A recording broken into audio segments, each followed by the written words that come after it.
and it is a Sunday, 2nd June 2024. Mo kí gbogbo wa káàkiri gbogbo bí tí ẹ bá tútù láǹfààní àti darapọ̀ mọ́ wa ní our Sunday lecture and our Sunday campaign to self-determination under the leadership of Professor Adebanji Akintoye. Well, nobody wants war, and that is the reason why we are calling for a peaceful dissolution of Nigeria for the interest of everyone, and that is why the Yoruba self-determination under the leadership of Professor Adebanji Akintoye will remain peaceful, and we hope that President Bola Tinubu would in the next 13 days find it in his heart to negotiate why Yoruba people should exit Nigeria. Nigeria was never created by us. Nigeria was created by the British in 1914, and whatever we are doing today is to say that we don't want to be part of what the British created in 1914. My name is OLAYOMI KOIKI, popularly known as media on the social media where you can follow us. Remember that my platform is banned. That means that some of you might not get notification when I'm live.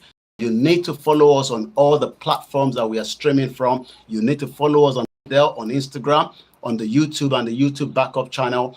Every details is spelled Koikimedia. Kilo Oscar Indigo Kilo Indigo Mike Echo Delta Indigo Alpha. That is how you spell Koikimedia, and you will find all the videos I've done in the last 4 years throughout this campaign, and why and every reason why the fraudulent amalgamation expired in 2014. Jonathan said it, everybody said it, even the current president Bola Tinubu, some about less than 10 years ago, stated clearly that he doesn't believe in one Nigeria. So under the leadership of Professor Adebanji Akintoye, a letter has been sent to President Tinubu. The 15th of June is when we have told him to acknowledge that letter and let us facilitate how the Yoruba can exit Nigeria. So sit back and let us enjoy this afternoon program, and we're dealing with the last part. This is Professor Banji speaking. I see that maybe perhaps the generality of the people do not feel as passionate about self-determination. And secondly, there is all kinds of positions. Afenifere is talking about restructuring. You are talking about self-determination. You don't know this. You don't know the nature of Yoruba society. You don't. Most of the young people, and they are the majority in Yoruba land, want the self-determination of their Yoruba nation. That's the truth of the matter. That's what Yoruba young men and women all over the world want their own country, separate from Nigeria. You cannot deny that. No matter how much you want to pander to the government, you cannot deny that. But that's the truth. But anyway. The important thing, however, and I'm surprised that you are not talking about that, is that the Yoruba people who are fighting for self-determination are telling the world and telling themselves that they will do it only peacefully. We are Yoruba. We know our status in the world. We know our status in the black world. We do not want to destroy the peace of Nigeria, and we do not want to bring difficulty into the lives of any other group in Nigeria. But we want to get out of Nigeria. That's it. Well, Prof, you were a strong member. And you're not talking about that. You are asking me questions. You are asking me questions as if what Onitiri did has the support of the majority of Yoruba people who want self-determination. It is not true. Well, Prof, she has a small minority of a section that is ready to do illegalities. A year ago, they went and attacked a radio station in Ibadan, and so on. Now this year, they are attacking the entire government of Ibadan, and so on.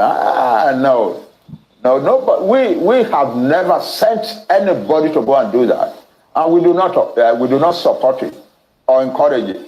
Prof. And we think it is criminal. Prof. So if they get punished for their criminality, We have no objection to that. Prof, you are a strong But you member. cannot, because of them, generalize opposition to self-determination. You cannot. Well, Prof, you are a strong member of the Unity Party of Nigeria, also a very strong member of Afenifere. Afenifere is talking about restructuring. You are now talking about self-determination. What is the difference, in these two? Yes. Our fathers in Afenifere are doing the right thing. Talking about restructuring so that we can go back and live our own life the way we used to live it prosperously. They're doing the right thing. There is nothing wrong with that. But we, another group of people, larger in number than they, are now saying, no, self-determination is the answer, not restructuring. Why? Because when you restructure, you are still in Nigeria. The people who are coming and disrupting your life and destroying your farms and killing your women and raping your mothers and daughters and so on are still Nigerians. They still have a right to come to Nigeria. The only final solution to that is to separate so that you have a separate Yoruba country where we can make our own laws and so on, to which we admit only people we want to admit. So nobody can claim that they have a right to come to our land. They don't have such a. But as long as we are in Nigeria, no matter what restructuring is done, they still have the right to come to our land and do the things that we are doing. Nobody is talking about the fact that most Yoruba farmers have been driven from their farms. I am not hearing that. I'm hearing only about government. I'm not hearing about people. You are not talking about the fact that most Yoruba farmers have been driven from their farms and that the Yoruba nation is in danger of famine upon famine upon famine for years and years to come. You are not talking of the fact that the Fulani declared war on Nigeria on the 24th of January and 26th of January and said that Tinubu is not our president. We are going to Aso Rock. We will take over the seat of government there, and we will use this place to organize the conquest of the rest of Nigeria. You're not talking about that. You are not talking of people who said, no Fulani man must be arrested for the bomb in Ibadan. If you do, you will have bombs in every town in Yoruba, in Nigeria. Nobody's talking about that. Nobody's talking about the sheer insult of living in a country where some people are treating the government like that.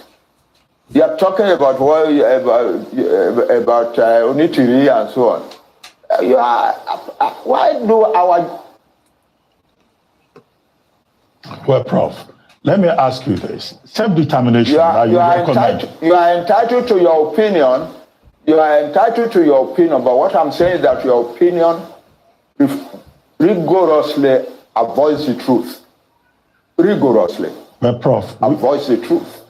Nigeria, as Onigo Chichi told us in his research on ethnic nationalities in Nigeria, has over 300 ethnic nationalities.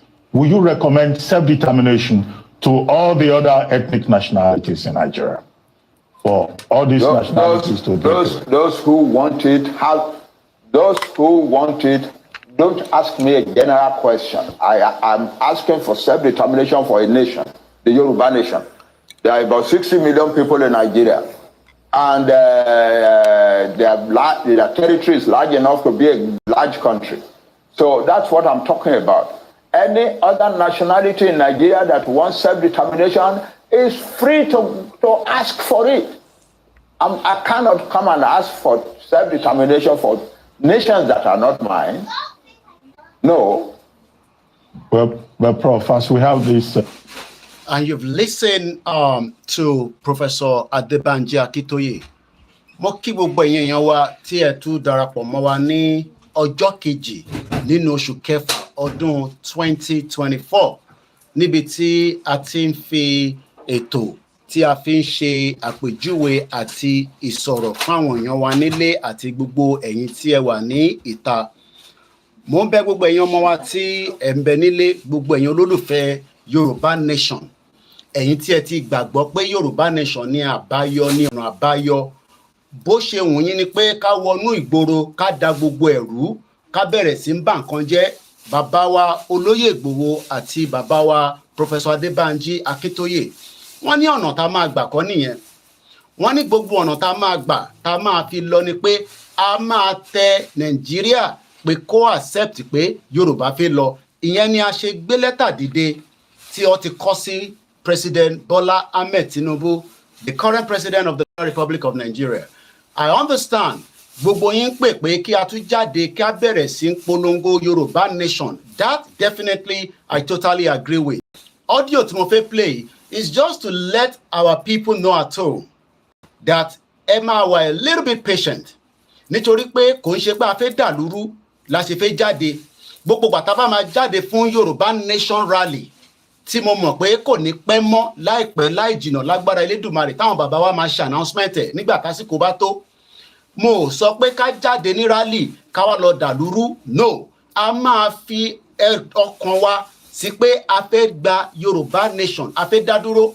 So audio tí mo fẹ́ play is just to say to our people that a lot of our youth at home, they are angry, they are upset, they are in pain, especially with the collapse of the Nigerian economy, especially because Nigeria is not giving them the hope. Kò ń ṣe gbogbo èèyàn ló lè lọ sí abroad. Kódà kò ń ṣe gbogbo èèyàn ló lè lọ sí African countries. Not as many Yoruba people can even travel to Benin Republic. So this audio is nothing just to say that, yes, gbogbo pé a máa jáde fún rally. I totally believe and agree with that. Even here in UK, ní agbára Ọlọ́run, ní inshallah, lágbára Jésù Kristi, láṣẹ Èdùmàrè, Olóyè Ìgbòho will be in UK in October, and there will be rally, and there will be also dinner, and we will also be having a lot of engagement throughout the period that it will be in UK with us in October. The announcement will be coming out properly. But in Nigeria, yes, I expect that as soon as our leaders, our fathers that are guiding us on this movement tell us that we are coming out, we will be out on the street. And I can assure you that if there is every reason, I will be on the ground to support that rally. I will not sit back in UK. I will be traveling down to Nigeria to support that rally. There's no doubt about it in my mind. I have been there before in 2021. I was there throughout most of the rallies, whether the big one in Ekiti State, whether the smaller one. So nígbà tígbà tó bá ti sọ pé rally ti dé, it is our right. And ìyẹn mo fẹ́ ká dìmú. There is no security agency that would attack or kidnap or arrest us when that time comes. And that is why we have been pushing to say that even through our Buhari, we said it clearly that it will be a peaceful and it will remain so under President Bola Tinubu. So I can feel your energy and your pain. I know that you want to come out. I will not be the one to give the order. The order will come from the leader. We have one leader. Gbogbo ẹ̀yin tí ẹ bá gbà fún Olóyè Ìgbòho àti Bàbá Akíntóyè àti Ọ̀túnba Adémọ́lá, you would have to listen to them. If you do not listen to them, you will be on your own, just like àwọn tó tẹ̀lé Dúpẹ́ Onítìrí lọ. There is no amount of what you want to do. You would have to wait for that call from our leader that a máa jáde nígbà báyìí, lásìkò báyìí. Even we still have the right, if Tinubu refuse to communicate with us on the 15th of June. Actually, ní gbogbo right láti tún kọ lẹ́tà sí ká tún dúró díẹ̀ sí. I understand that most of you feel like we should be out on the street right now. And when we come out on the street, we will not attack any security operatives. We will not destroy anything, but we will be out there demanding our right, just like the Scottish people are doing, just like the Welsh people are doing. I understand the pain tó wà lọ́kàn yín. And I will be there with you, like I said. Oloye will be there with you. Professor Banji Akintoye will stand with you. And millions of Yoruba people around the world are standing with you. But, Emma Shesuruni, it is a fact that we will be out for rally, but you are not coming out for rally to make any destruction of any properties. I don't want to make that clear. Yes, I know that many of us believe that a movement like this can end up into many places. But ejeka te negotiation yedeleton. Let us exhaust it. Let us push for the negotiation as much as we can. And if all the negotiation fail, there will be other options that can be put on the table. But for now, there is a negotiation going on, and that negotiation will be respected as long as you believe in Babaki Toye and as long as you believe in Sunday Igboho. Sunday Igboho, you have the right to go and set up your own movement. We have many platforms and many people that are not in support of Babaki Toye. You can also go and join them. You even have the right to go and set up your own. But tó bá ti gbà pé lábẹ́ Babaki Toye ló máa wà, lábẹ́ Igboho ló máa wà, lábẹ́ àwọn Yoruba self-determination movement, you will not go beyond whatever they've asked you to do. And the next audio is just to say to you, these are the kind of messages that I'm getting on a daily basis by our people at home. And this is why we are saying to the presidency and President Bola Tinubu, you must sit back and understand that we are no longer in the military era. We are in democracy and we are not terrorists. Kinshé terrorists. We have the right to self-determination. You will respect that. If one also nígbà tó wà ní exile that you do not believe in Nigeria. Whatever reason why you believe in Nigeria is not our own problem, but you will sit back and negotiate with us. And if you fail to negotiate with us, we will rewrite another letter if we have to. But like I said, the next audio is just many of the audios that I receive on a daily basis by those at home. And after that audio, I will play the anthem. Koiki ẹ̀yà mọ̀tà lẹ́ ṣe báyìí ó sú wa ọmọ ipop ṣe ń dàgbò ẹ̀rú àwọn Biafra kéré àwọn rìlẹ́ǹtì àwọn tí ń rìlẹ́ǹtì kí ló ṣẹlẹ̀ wọ́n tẹ̀ láìkí live program ẹ̀ ṣe ní àná ẹ̀rí àjẹká dẹ̀ ni ó tún jíjà àwọn èèyàn Koiki ẹ̀yìn lè gbá àwọn èèyàn débẹ̀ o ẹ̀fẹ̀ gbọ́ fún yín o ẹ̀yìn lè gbá àwọn èèyàn débẹ̀ o àlá ẹ̀jẹ̀ á bẹ̀rẹ̀ lórí rally padà ajé from rally ó máa dúdú kásálà adúdé kàlá adú bọ́ọ̀sì alákọ̀ọ́yàn Nàìjíríà lọ́wọ́ yìí Koiki ẹ̀fẹ̀ gbọ́ fún yín o tí rally bá ó rí lásán yẹn fẹ́ jáde tán o ẹbí ti fẹ́ pa àwọn èèyàn ti ń kú ebi ti ń pa àwọn èèyàn ó ti sọ anybody ara ní àwọn èèyàn kò sí kankan ebi pọ̀ Koiki ajé ẹgbẹ́ ẹlẹ́tí lè jíjà mọ́ ráwọn èèyàn ẹ̀fẹ́ ká wo tán yorí tí olórí burúkú tó wà bá àkọ́jẹ́ yẹn ẹ̀ka tó jáde lógúnlógún lọ́gbọ̀dọ̀ gbọ̀n ọ̀rẹ́ rally from rally adúlé kàlà tó máa kọlu ra lọ́tún ló ti kọlu ra lọ́sì àbẹ̀rẹ̀ rìlẹ́ǹtì báyìí ká kó máa dóde pé gbòòrò nìkan ká máa dóde gbòòrò nìkan ẹ̀gbọ́n ẹ̀ náà Samuel ẹ̀pà ní ibi tó wà ní Finland ó ń deliver and lay ẹ̀gbọ́n ẹ̀ máa deliver and lay náà ẹ̀ mọ́ ni ẹ̀ máa deliver and lay eléyìí sú wa èmi ló kọ́ family ayé àwọn èmi ló kọ́ ti bàjẹ́ sí Nàìjíríà lọ́wọ́ ibi ti fẹ́ pa àwọn èmi ló kọ́ kú ẹ̀ fẹ́ pa wọn kú ni gbogbo ọ̀tá sọ pé ẹ bá dìbò ọ̀gbọ̀n èmi ti yọjú wọn báyìí o èmi gbogbo máa ń gé àti ìfẹ́ ìdáwọ̀ àti àlùbọ́sà lọ fún wọn àjọ ṣe dá padà bó Tinubu ṣe á dá padà àjọ ọgbẹ́ mẹ́ka tó gbẹ́ mẹ́ka gbọ́ ara ń kan gáàsì àwọn èèyàn ó sọ anybody o ọ̀dẹ̀ yìí Koiki ẹ̀ lè fún ọ̀yàn ní mọ́ra o ẹ̀ lè fún ọ̀yàn situation fún ọ̀yàn mọ́ra ká mọ́ ọ̀sọ̀ fún báyìí kúrò fún ẹgbẹ́ ó sọ anybody o Tinubu fẹ́ pẹ́ anybody Nàìjíríà o Tinubu fẹ́ pẹ́ anybody o fẹ́ pẹ́ anybody ẹgbẹ́ o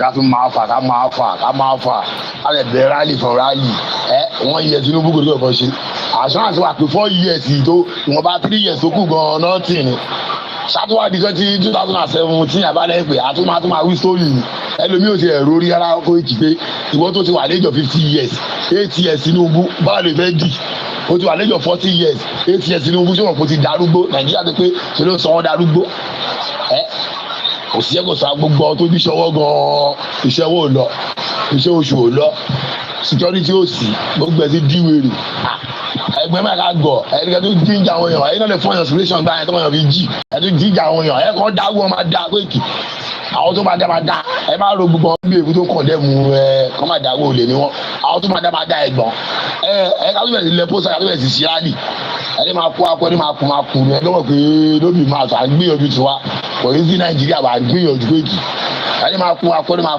kú ní a lè dúró báyìí kákọ̀ wà Nàìjíríà kákọ̀ kù sí ibi ká kú síyà kí generation ọmọ tó ń bọ̀ náà kó tó kú síyà ẹ̀gbọ́n ẹ ká bọ́ọ̀dì ẹ ká jáde ká tó súnmọ́ra wa ká tó túnra dì a bá tó túnra dì ní ẹ̀gbọ́n ká tó túnra dì ká jẹ mímu ká jẹ bíbọ̀ ká jáde ká jẹ ewé kẹ́wé gbẹ̀dú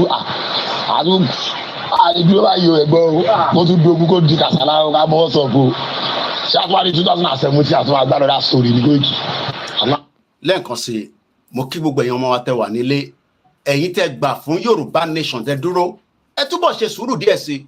Like I said, when the Yoruba rallies start in Yoruba land, I will travel down to Nigeria. It is my right to come and represent Yoruba people on that rally trail. I will be coming. Igboho will be there. We will all be there. Kò sí nǹkan tó lè ṣẹlẹ̀. Right wa là ń béèrè. The campaign for their politicians, they go out and campaign. Nobody gets attacked. We have seen it. But when that time comes, we will then know. But for now, gbogbo yín ẹ máa lọ ṣe sùúrù díẹ̀ sí. Yes, I believe that we should be putting out as much leaflet. Ìyẹn la ṣe ní ẹ lọ máa dáwó 10 ọ̀rànmíyàn mẹ́wàá. Everybody 10 naira. Even if you don't believe in Yoruba nation, it will save the conscious awareness to keep our people alive. Because 29,000 Yoruba people was killed by President Muhammadu Buhari and Yemi Osinbajo when they were in office through the invasion. And let me read this out. Part of the campaign trail of the Labour Party in United Kingdom, according to the Labour leader, Sir Keir Starmer, said, and I quote, he has pledged to cut the levels of net migration to the UK. In Tosonipe, I want to allow many people in the UK when Labour becomes the party that will control the government on behalf of the king, because that is the way the process runs in the UK. So kí ló dé táwọn wá allow as much migration into Yoruba land that we can no longer live in peace. If the Labour Party on July 4th is making it on their manifesto that they will cut the levels of the net migration, kí ló ń pè ní migration? People that want to travel to UK from all over the world. Why then have we left Yoruba land to become a dumping place for all kinds of animals and different people that are creating menace in our land? They are putting as much pressure on the resources that is not enough for the Yoruba people. And this is the reason why we are saying, APC do not and could not stop the migration of the Fulani jihadists into our territory. And we are not terrorists. My name is OLAYOMI KOIKI. And we will use this platform to lighten, to wake up the spirit and the minds of millions of Yoruba people to ask for one reason to get out of Nigeria, because our identity was stolen in 1914. And we need that identity back so that we can be able to cut net migration in Yoruba land. And once we create a menace, we will chuck them out. Just like the UK is moving people from here to Rwanda. Why is UK moving people out of this country, out to Rwanda? We will take those that we don't want to be in Yoruba land. We will remove you. But we cannot do that when Tinubu is the president as Nigeria. We can only do that when we have our own independent Yoruba nation. And I don't want to curse you because I love my mom so much. She has pleaded with me. Let's listen to the anthem. Sit back and let's enjoy the final part of the part 2 of the goodwill to prosperity of the Yoruba people. The only thing you can do is share the program. I have not asked you to donate. Share the program and invite many people to come and listen to the reason why Yoruba people now must cut the net migration into Southwest, known as Yoruba land today. My name is OLAYOMI KOIKI.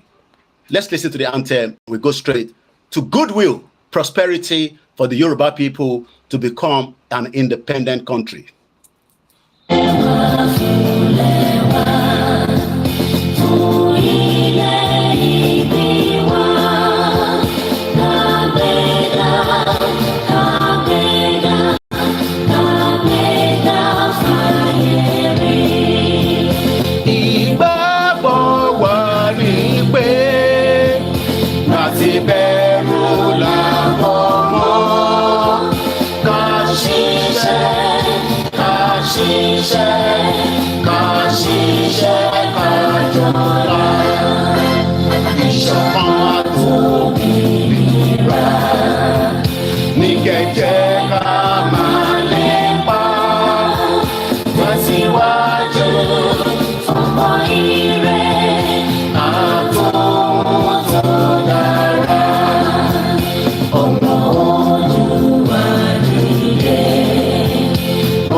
ìmọ́lẹ̀ ògo adúláwọ̀.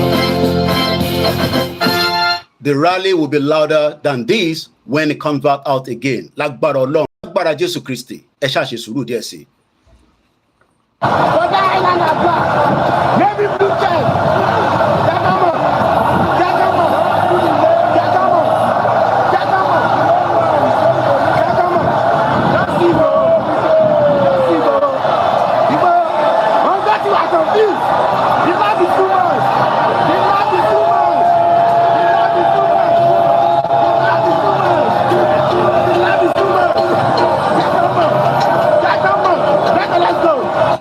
And I welcome you to the transmission. Orúkọ mi ni OLAYOMI KOIKI as we kickstart this afternoon and the final part of the discussion that we started on a great note that will end today because we have another topic to treat from tomorrow or this coming week, Lágbára Ọlọ́run.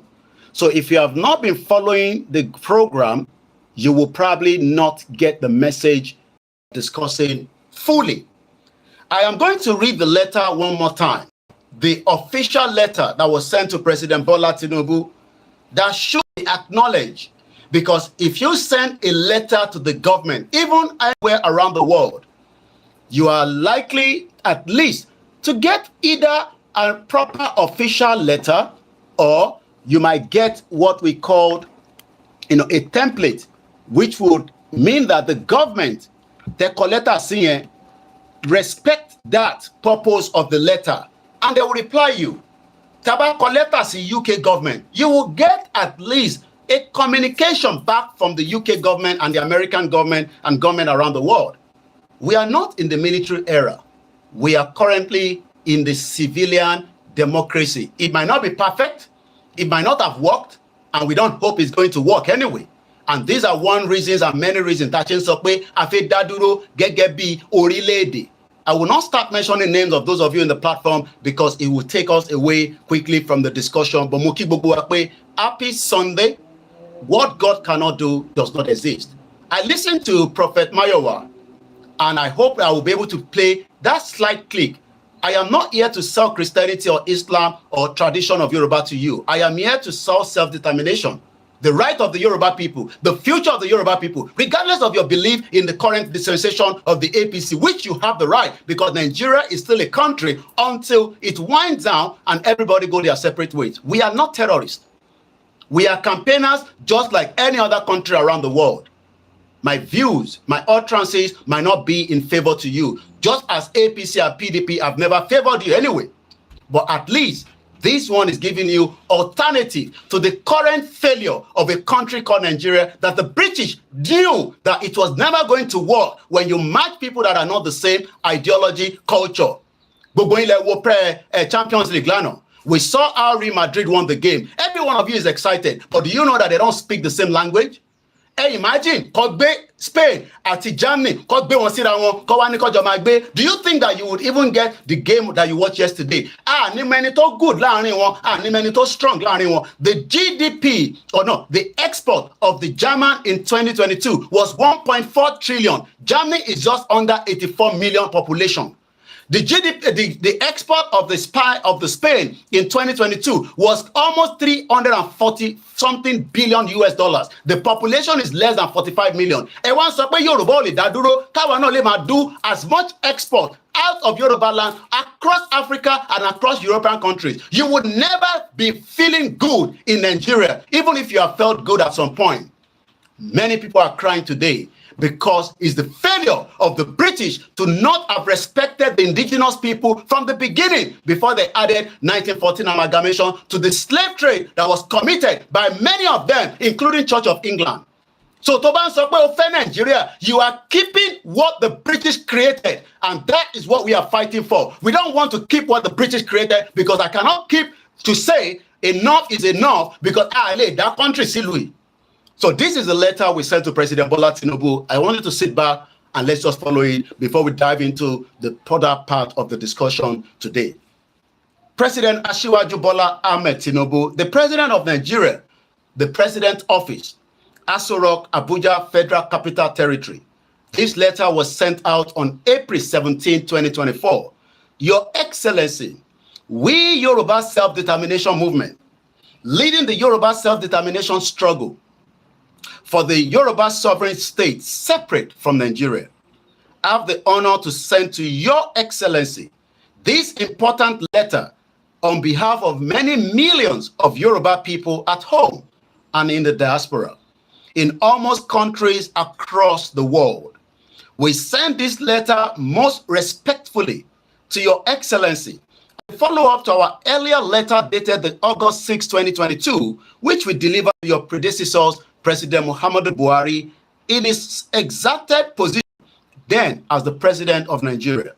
The central message of our earlier letter to President Buhari was that we Yoruba people of southwest part of Nigeria, consisting of the Yoruba people of Ekiti State, Lagos State, Ogun State, Ondo State, Osun State, Oyo State, and the Yoruba local government areas of Kogi State and Kwara State, Ishekiri homeland of Delta State, all together, amounting to an estimated total population of 60 million, desired to exercise and assess our self-determination as an indigenous nation, and therefore to constitute our homeland in Nigeria into Yoruba sovereign state, separate from the Federal Republic of Nigeria. The second most important message in our said letter of August 6, 2022, to your predecessors, President Muhammadu Buhari, was our humble request that the government of Nigeria should authorize and facilitate peaceful, orderly negotiation with us Yoruba nation with a view of reaching with us a mutually agreed and peaceful route for our separation from Nigeria. We wrote then as follows: in conclusion, along the lines of our peaceful approach and respect for the government and the laws of Nigeria, we hereby express our wish to engage in negotiation with the government of the Federal Republic of Nigeria with a view to reaching a mutual agreed and a peaceful route for the completion of our realization of our Yoruba nation's self-determination. An establishment of a Yoruba sovereign nation state, which steps we desire to accomplish as expeditiously as possible. For this purpose, we hereby propose as follows: that the Nigerian government shall within the next 2 months, but not later than October 1st, 2022, inform us that they have graciously agreed to our proposal for negotiation, and that they have set up a negotiation team that will meet and dialogue with our Yoruba nation's representatives. That as soon as we receive the communication from the Nigerian government, our negotiation team shall meet. To this request of our negotiation, we shall forward the list of negotiation delegates to the Nigerian government. That the Nigerian government negotiation team and our own negotiation teams shall meet to appoint a co-chairperson to agree on the date for the first negotiation meeting, the negotiation procedure, and the negotiation venue. That ECOWAS, the African Union, United Nations shall be invited to send observers to the negotiation meeting. To our grave disappointment, Your Excellency, President Muhammadu Buhari and the Nigerian federal government have never favored our Yoruba nation with any response or even an acknowledgement to our letter dated 6th of August 2022, letter to President Muhammadu Buhari. We hereby again very respectfully send to you, Your Excellency, a copy of our August 6, 2022 letter, which we wrote to President Buhari in his position as the President of Nigeria. We assert that we stand totally and absolutely with all the points and every point that we made in that letter. And we respectfully urge you, Mr. President, to do the duty of your high position as President of Nigeria and favor us with an official response not later than the last day of May 2024. Your Excellency, in order to further enable, enrich, strengthen your understanding, consideration of our request for the separation from Nigeria, we consider it very important that we should furnish you with the following further information concerning our request. First, Your Excellency, Nigeria's economy has collapsed. Nigeria, including our Yoruba people, are living a life of wretched poverty, hunger, Important roads have dilapidated for decades. Businesses have been failing or fleeing from Nigeria, mostly from our Yoruba homeland, the home of most of Nigeria businesses before the 1960s. Almost all the businesses and industries that have led our Yoruba homeland are independent in 1960 have shut down. Though Nigeria is one of the largest producers of petroleum in the world, Nigeria has depended on imported gasoline and has left its own refineries in disrepair. And the price of gasoline has been rising steadily in Nigeria for years. In the past 9 months, the price of gasoline has jumped beyond the reach of most Nigerians. Important holders of acknowledge of the economy, such as the former governor of the Nigerian Central Bank, Charles Soludo, the new Minister of Finance, Wale Edu, the new National Security Advisor, Nuru Ribadu, and others are telling the world that the Nigerian economy had collapsed before President Tinubu took over from President Muhammadu Buhari. That Tinubu inherited a bankrupt country, therefore the value of the Nigerian currency, the naira, has fallen abominably, causing inflation of skyrocket and pushing the prices of the food staples beyond the reach of most citizens. In all regions of Nigeria, huge numbers of hungry people have protested in the street, crying of hunger, condemning the Nigerian government and calling for the dissolution of Nigeria. The collapse of the Nigerian economy today is the end outcome of 6 decades of perpetual, truculent twisting, distortion, corruption, degradation of Nigeria's economy and political life. Even if President Tinubu, by dint of knowledge and resoluteness, with the help of capable assistants whom he has brought into the government, succeed in healing Nigeria's economy to an extent, Nigeria's economy will certainly return to its downward trajectory after him. The forces pushing Nigeria's economy downwards include Nigeria's enormous culture of public corruption are just too powerful. There is no other country in the world about whom Nigeria's kind of story can be told. The story of a country that earned for many years of some of the largest revenues in the world from petroleum, that has continued to earn much of such revenue and has yet ended up as #1 home of extreme poverty in the world, with millions of its citizens caused by starvation, dilapidated infrastructures, failure of electricity supply, and many more. Trying to lift up Nigeria's economy sustainably is a futile venture. As you know very well, Mr. President, the collective psychology of our Yoruba people is fundamentally reverted to development, progress, prosperity, and constantly improving quality of life for all the citizens. Therefore, Your Excellency, it would amount to a betrayal of our people for us, their prominent sons and daughters, to consciously accept and continue to include our people in a country that is obviously producing economic collapse and threatening terrible devastation for all. Secondly, Mr. President, as you know very well, as the whole world knows, we Yoruba are considerably well educated. The programs of the free primary education commenced in our Yoruba homeland in 1950s and extended up to the free secondary education in 1970s. The younger sector produced the blessings that we Yoruba are very much an educated people. The younger sector of our population, our people of age 18 to 50 years of age, are the most solidly educated generation among our adult population. The same generation, 18 to 50 years of age, amount to about 70% of our total population. The same generation, 18 to 50. The main and consequence of this fact are as follows. First, our youth adults are, because of their education, very dynamic and impatient population.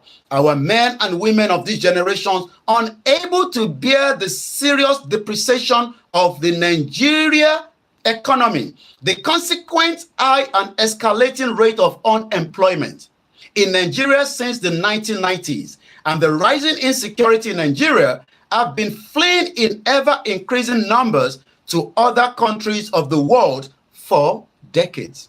Today, our estimate have it that more than 11 million members of the Yoruba generation have fled abroad.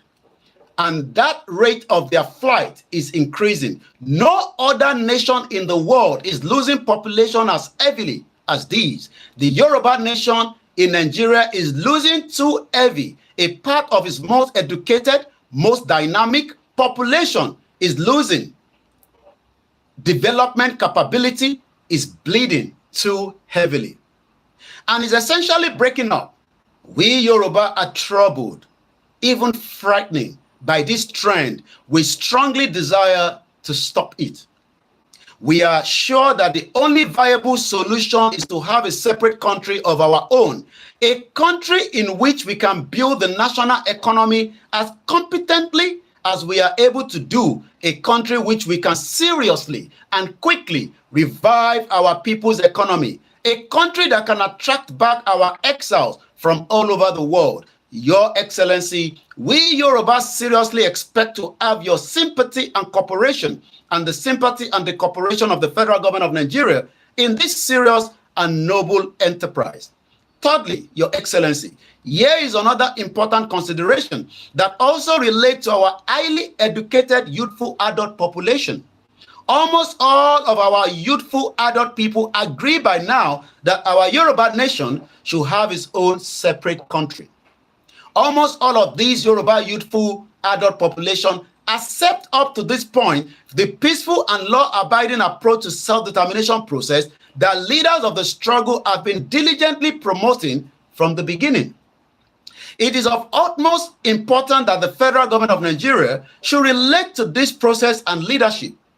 There are already signs, though only faint for now, that the educated Yoruba youthful adult in the Yoruba homeland in Nigeria and their brethren in the diaspora may become more and more radical in the struggle for the Yoruba self-determination if the federal government continues to make a mistake or make the mistake of neglecting response to the current peaceful process and the leadership of the Yoruba struggle.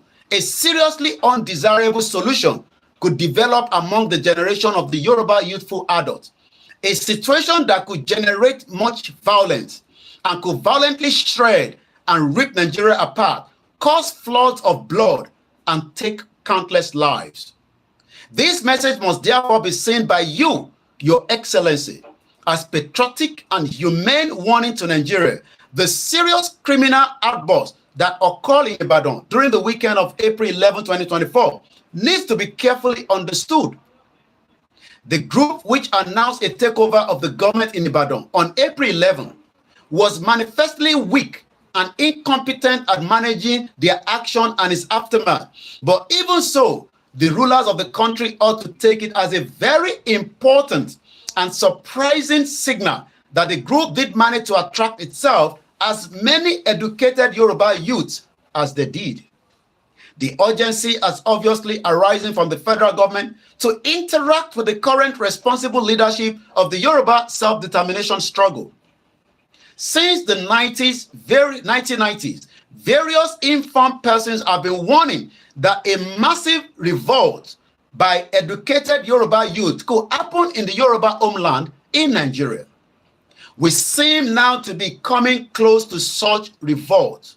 From sporadic and unconfirmed reports reaching the public about the group of April 11, some of the younger persons who were involved in that action are now telling friends and relations that the reason it was easy to deceive them into it was their vehement desire to have their Yoruba self-determination fulfilled, in which desire they were encouraged by some of their friends and brothers in the diaspora. This does not sound good for the Yoruba land and for Nigeria at all. And the Yoruba and Nigerian leaders and rulers must respond to it with serious sense of responsibility. Snippets of the news that the government is threatening fire brainstorm against all advocates of self-determination are very unhelpful, totally unhelpful. Fourthly, Mr. President, another crucial matter that we Yoruba must bring before Your Excellency is the horrific and seriously disturbing character of the attitude and utterly disrespectful approach of one of the nations of Nigeria, namely the Fulani nation. To the federal government and the sanctity, integrity, dignity, and of Nigeria state and the public order. Since 2015, the Fulani have been killing widely among other peoples of Nigeria, including us, Yoruba, destroying farms, villages, and other assets, kidnapping men, women, and children, extorting large amounts of money as ransom from friends and family of the kidnapped, repeatedly asserting their intention to seize the homeland of all the indigenous peoples of Nigeria for the purpose of turning all into a Fulani homeland. In the Middle Belt, horrendous bloodletting is going on. Very many families have been forced into internal displaced people camps, and many of their villages have been seized by the Fulani and renamed as Fulani villages. In our Yoruba land, our people are resisting for what somewhat better, but the Fulani attacks and killings and kidnappings are unrelenting and coming daily, leading to horrific instability and forcing most of our farmers to abandon farming altogether, thereby dooming Yoruba people to years and years of famine. According to an unofficial estimate, the Fulani have killed as many as 29,000 Yoruba people in the years since 2015. All these actions by the Fulani are to us Yoruba a sufficient reason for our seeking to separate our Yoruba nation from Nigeria. Most of us Yoruba have no confidence in the restructuring that some of our most respectable Yoruba leaders, such as our fathers in our highly exalted Afenifere, are advocating. And our reason is that we know that restructuring cannot keep Fulani Mariduas away from our homeland, since after restructuring, the Fulani will still be Nigerians like us, and will still have full citizens' right to come in large numbers with weapons and intend to kill and destroy and seize our homeland. Their spokesperson have said again and again ambiguously that their Fulani nation has prepared all its citizens to fight their current war of subjugation, land seizure for decades and even centuries to come. We Yoruba must not underestimate the Fulani, and we must not condemn our people to Fulani killings, destructions, raping, kidnapping, extortion of ransom for decades or centuries to come. Our Yoruba nation may not survive such prolonged battering.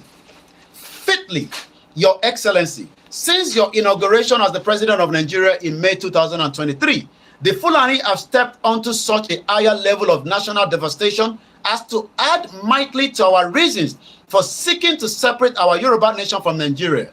We ask you to witness, Your Excellency, the two declarations of war by the Fulani against the President and the federal government of Nigeria against the entire Nigeria polite. First Fulani declaration of war, January 24th, 2024. In this first declaration, the Fulani demand immediate release of the leader of the Mayati Allah, Bello Bodejo, who was arrested for illegally creating an armed Fulani force, which he intended to deploy to all states of Nigeria. The Fulani declaration commands, we hereby reiterated our demand for the release of Bello Bodejo. We hereby give 72 hours notice. Failure to release him, the Nigerian government will hear from us. Threatening that because the Fulani elders had failed to secure a Fulani successor or a person who would protect Fulani interests to succeed President Muhammadu Buhari in 2023, the Fulani have decided that their response is inevitable jihad. It is now obvious we have no option than to relaunch our campaign, and we have stated in earnest, henceforth the Nigerian government will hear from us in every town, every village, every city, every community in the South and the Middle Belt. Our campaign will be swift and decisive, and nobody will be able to help Nigeria. The Fulani can never have a country where they are the second-class citizens. That is unacceptable. One, that the arrest of any Fulani man in any connection with the jihad is a crime against our Fulani collective interest. We want the Nigerian government not to make the mistake of arresting any Fulani leader or person, never again. Announce our current effort in Plateau will not cease until the infidels are suppressed and the jihad installed in every part of Nigeria to the glory of our father, Uthman Danfodio. Command that no Fulani must be arrested in the connection with a powerful bomb explosion which occurred in the street of Ibadan, January 16, 2024. The bomb blast that shook all parts of the large city of Ibadan sank many houses on the street, destroyed many houses, killed 7 people, wounded 80 people. The Fulani declaration threatening, if any Fulani man be arrested, be assured that our response will be totally ruthless and immediate. Except more bombings in every public spaces across the South, Middle Belt and Abuja from the month of February 2024. Order all Fulani to take arms. We call on all our Fulani brothers to take war into the enemy territory in Plateau, Enugu, Lagos, Ibadan, Port Harcourt, Makurdi until the infidel government are brought down. Add, we call on non-Fulani people to vacate Plateau, Kaduna, and Benue State if they are not ready to live under the inevitable jihad, which will eventually be all over Nigeria. Second Fulani declaration of war. In this second declaration, the Fulani announced the Fulani jihad full-blown, and we have no apologies. Then they added, it is like the present government wants to dare us. Let them be told that we shall burn down everything in Nigeria. We don't care. This present president is not our president. He is deceiving himself with this so-called Muslim arrangement. Who cares with a question mark?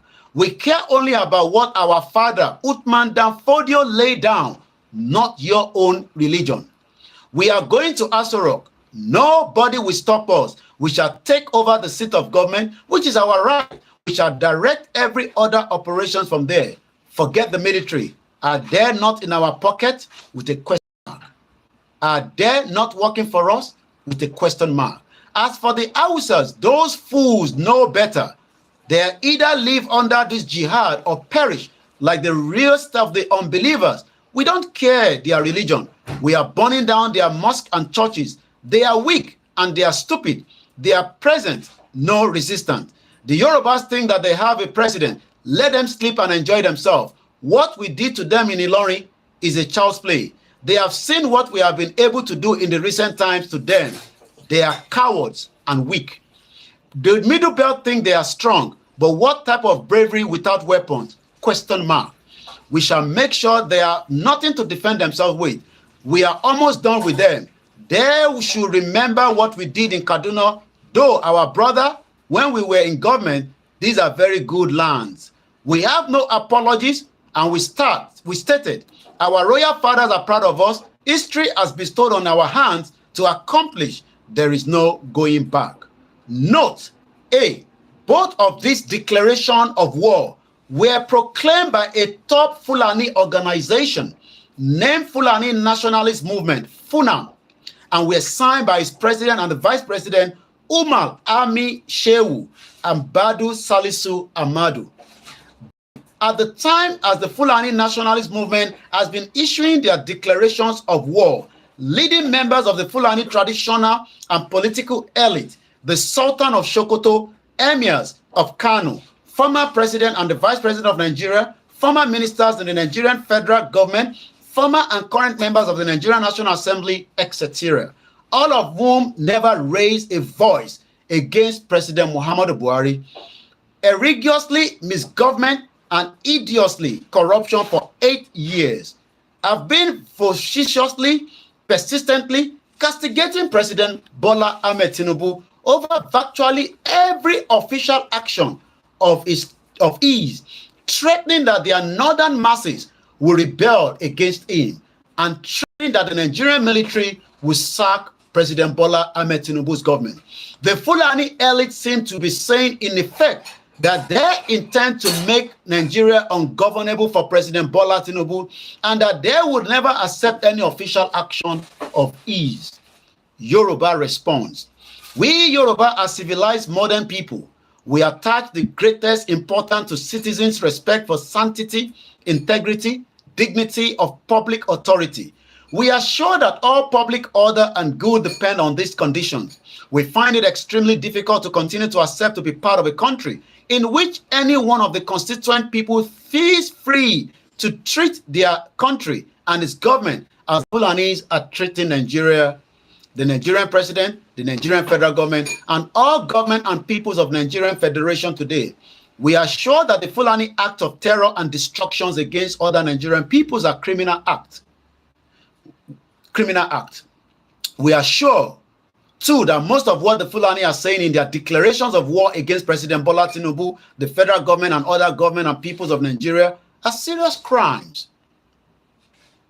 We as people consider it is the prerogative of the Nigerian federal government to deal with criminals as it chooses, but we as a people are clearly opposed to continue to participate in a state entity in which the government seems to lack the systemic strength, the political will, and the moral confidence to treat criminals as criminals, and crimes as crimes, and criminals as criminals. We believe that a situation like that portends a horrific deepening of the already deep anarchy and economic failure of Nigeria, and that its promises to galvanize Nigeria to an all-encompassing violence and war, which will consume millions of Nigerian lives and export disaster and human suffering to the rest of West Africa.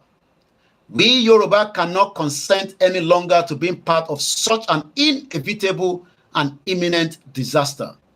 Our closing words, Your Excellency, the above plus all the matters raised by us in our letter to President Muhammadu Buhari and dated August 6, 2022, a copy of which letter we hereby respectfully attach to this letter, is the fulfillment of our respectful message to Your Excellency.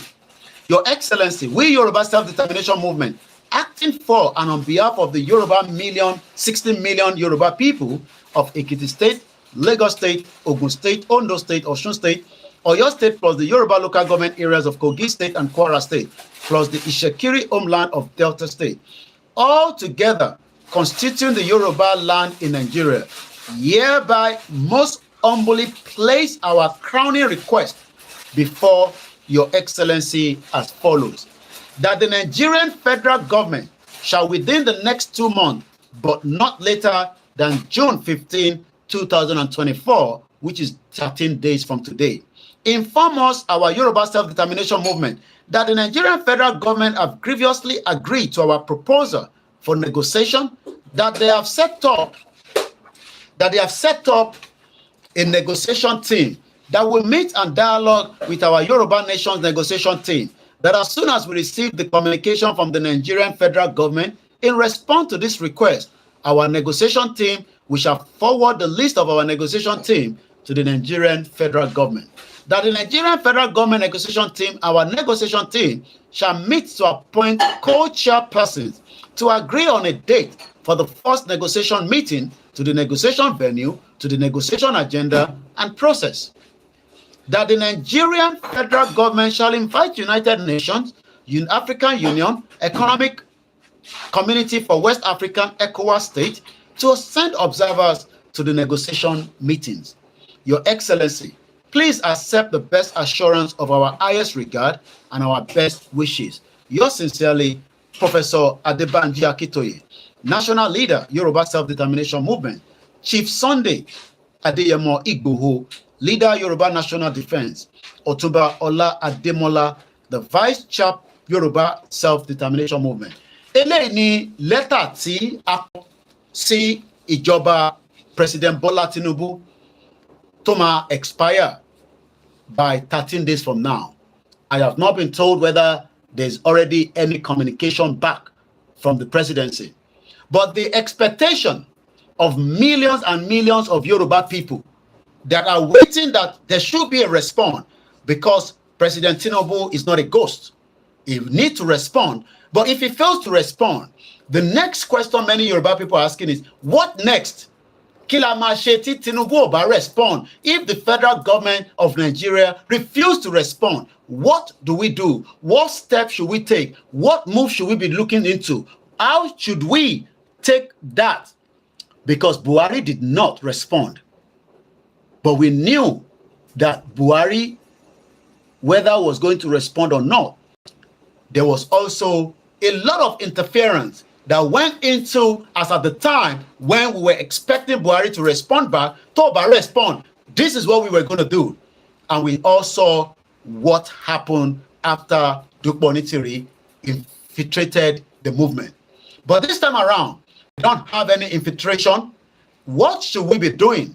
That I will leave with our leaders. But any right, láti sọ ẹ̀dùn ọkàn yín, láti sọ in tí ẹ feel. And that is what is leading to that audio that I'm going to play one more time. Enter our link, Koikimedia Instagram, join the other platform. I have to close that now.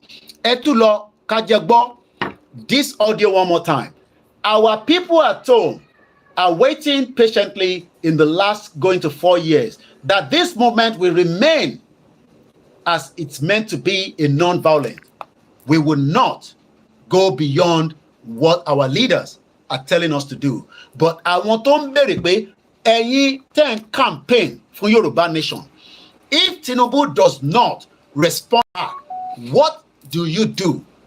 The first thing I would think we should be doing is to go back with our full force rally back in every Yoruba community across the 191 local government. We should be going out. We should be sponsoring many people to create as millions and millions of leaflets with one message that our Iromo Alade afe yọ kúrò nínú Nigeria, afe dá dúró nítorí pé Tinubu has only 4 years tenure. The next 4 years is not yet guaranteed. The power will be shifted back to the north. We will still be within Nigeria, even if your governors are still the one controlling the state. They will not be able to have a bigger say, especially with the fraudulent silent watchers and around the world. Our governors were giving us all the services and the things that we need, which we hope they will do, because presently they are not doing that. Washimawa Labe Nigeria, the North will then be able to control them. The next president also have power to take back to however he wants it. This is what Yoruba Yoruba concerned. Emawa concerned about the state alone. Yes, we have Yoruba governors, we have Yoruba House of Rep, we have Yoruba commissioner, we have Yoruba deputy governor. But what about the center? The center will still dominate those states. And we will not be able to cut net migration like the Labour Party is putting it as part of the agenda. That is the reason why. See, brother, me to send the audio wa láti lé sí mi pé Mr. Koiki, kí la máa ṣe, because problem mi wà nílé nísìn. And I say, it is not to go out for that rally to make destruction, because even as at the time, it was more peaceful than they never thought.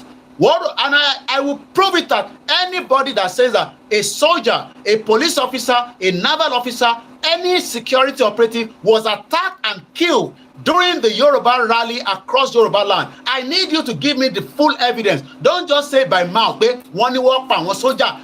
need that evidence. If I get that evidence, then I will be able to say that yes, it was truthful that happened. What we saw was that it was the same police that killed Yoruba people during the rallies. And I will start from Jumoke Oyeleke.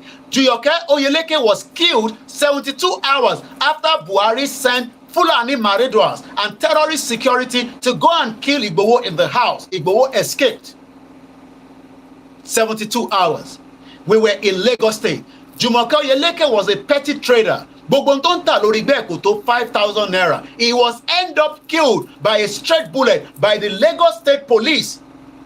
That was the first killing of a Yoruba person by the security operatives after they've already killed Afar and Adogon, murdered them in Igboho's house. So we were creating problem during the rally. Give me the evidence where all the rally that we created all the problem, because I was in Nigeria in 2021. I attended all the rally, and all the messages we gave to everybody on the trailer of those rally was that nobody in Tonshe Yoruba, not Tonshe wa, Olon Shalop Amo Yoruba, Olon Shalop Awusa, Atomo Ibo. Gbogbo àwọn ọlọ́pàá tí wọ́n san salary fún àtàwọn security, àwọn ọmọ wọn náà go through the same problem. That has always been the message of Igboho. So today, If anybody's coming out to say that the Yoruba people were creating mess and creating havoc throughout the rally, it is the same government of Buhari that ended up killing us in last year when we were in Ojota again, after that young boy was shot dead. So, there was a lot of Yoruba people that create that problem. You should give us evidence, the real evidence. Don't give me a beer parlor talk. And this is the reason why some of our youth are crying out. Let's listen to the second part of the 2 audio that was sent to me in Yoruba land by one of our very strong, respectable participants for believer of Yoruba nation. Koiki,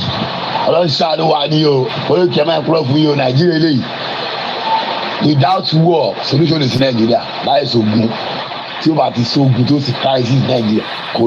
this is what Baba Akintoye said. Let me go back, because anytime send message, they are thinking that it has to be war. But if Tinubu and his government, because Tinubu is the one in power right now for the next 3 years, if he thinks that he is not going to be interested in this discussion, Baba Akintoye warned him. And I'm going to look for that section. Baba Akintoye told him that he should not overlook what our youths could do. Taba hold one for too long and say that, oh, Onidogun, Olorun je ko dogun, we do it peacefully. And they are saying that the government of Tinubu, because we have to continue to mention Tinubu because Tinubu is the one in power. If Tinubu government refuses to negotiate, Mofe Kabiti Baba Akintoye so ọ̀rọ̀ yẹn lẹ́ǹkan, then we should prepare for problems. So I'm going to play the audio while I'm looking for that for us. Ọdún mẹ́jọ Tinubu ìyá ni. Solution Nigeria dey war. Ogun ni. Ogun ni o. Ogun. O ẹbí tí ẹ ń bẹ́ẹ̀ lọ́mọ yẹn wọ́n ìkójà máa wọ́n. Ó ìkìwé wọ́n ìkó máa wọ́n. Bó ṣe lè kó máa lé Nàìjíríà kó máa nígbà tó bá wọ́n tó lè tára ni wọ́n dáadáa ẹ̀ á jáde. Á jáfẹ́tọ̀ wọn. Á jáde. Á dá fúra ìtì wọn. Tára bá ní wọn dáadáa tí ó gbẹ sí ilé kókókókó ẹ̀rí kan á jáde. Ní ìsìn ata òṣèré rẹ̀ pò òṣèré rà. Ebi ti ń pa àwọn èèyàn kan tí wọ́n ń gara wọ́n ti ń pokùnso. Ẹ̀gbọ́n tó máa rí rálì kan lọ́wọ́ èèyàn rẹ̀ jáde tán ní o. Àjẹ́ ń gbọ́. Ó ti sọ anybody ọ̀rẹ́ pàátàn. Ọ̀rẹ́ pàátàn o. Èèyàn kan lè ti sọ fún mi tẹ́lẹ̀ pé Tinubu á rí pé abẹ̀rẹ̀ ti ṣe rálì. A búlọ̀kù bí èkó yẹn á ṣe rálì rẹpẹtẹ. Àwọn nígbò ní option gbọ́dọ̀ wá pé ẹwà bí àná wọn lè pín nǹkan yìí. Ẹ̀gbọ́n àsìkò táwọn ayá lè pín. Wọ́n sọ ní wéré. Ìgbọ́dọ̀ fẹ́ ṣe rí ìjọ kiri kan gọ́ọ̀mẹ̀ntì. Wọ́n fẹ́ pèsè nǹkan yìí. Oníkà kó pín nǹkan tó máa pín Koiki. Ó ju ogun kó ju wéré. Ẹ̀gbọ́n láìsí ogun láìsí tájẹ̀ sílẹ̀ Nàìjíríà lè separate o. Ẹni máa kó àpò ní àpò àpò ni o. Ó sọ níbọ̀dí o. Ó dá sọ ní wéré o. Àwọn kan gáàsì àwọn èèyàn o. Àbí bẹ́ẹ̀ sì gáàsì jẹ fọ́ta jẹ yẹ ẹ̀gbọ́n jẹ gbogbo ẹ̀. Àwọn èèyàn tún jáde.